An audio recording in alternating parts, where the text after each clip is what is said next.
So during the course of this campaign, we'll all have an opportunity to ask all 12 of the candidates, what does that mean to you? How is that made real during the course of your service to the community? How can you articulate that so we can understand what your view of a residentialist vision for California and for Palo Alto in particular might be? We really do have the ability to control our quality of life right here at the local level, and that we look to our former mayor and current council member, Greg Scharff, to make sure that that quality of life is what we all hoped for ourselves and for our families. Now, the governor has one other word that he uses from time to time, and if the governor were here, he'd say, well, it's great that you're a residentialist, and Greg is, but how do you tangibilitize your residential values? It's a Jerry Brown word if ever we heard it.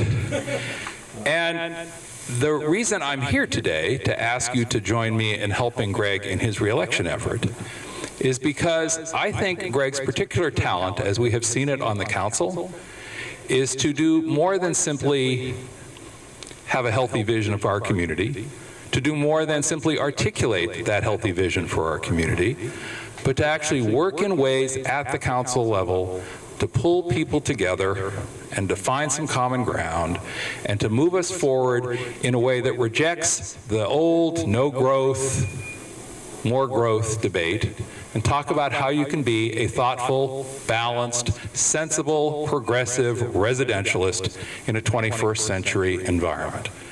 And it's great that there's this common understanding and expectation these days about what kind of community we want to live in, but it's only great if we have people on the council who can make it real.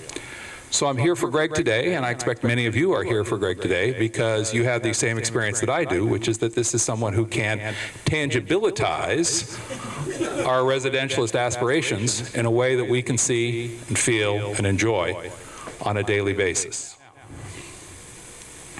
Speaking of tangibilitize, you are all here because you have both affection and respect for Greg and his talents.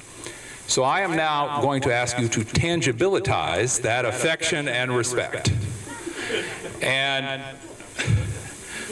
I heard somebody mutter they brought their check. If you were going to write a check for $10, I'm going to ask you to say 25. If you were going to write a check for 25, I'm going to ask you to say 50. And if you were going to write 50, I'm going to say 100. And if you were going to write 100, I'm going to say 250. And the reason I'm going to do that is there are a dozen candidates, as you've all heard, and it is going to be harder than ever to simply get your message heard, your name out there. And as you all know, we're doing this now at the time of a general election.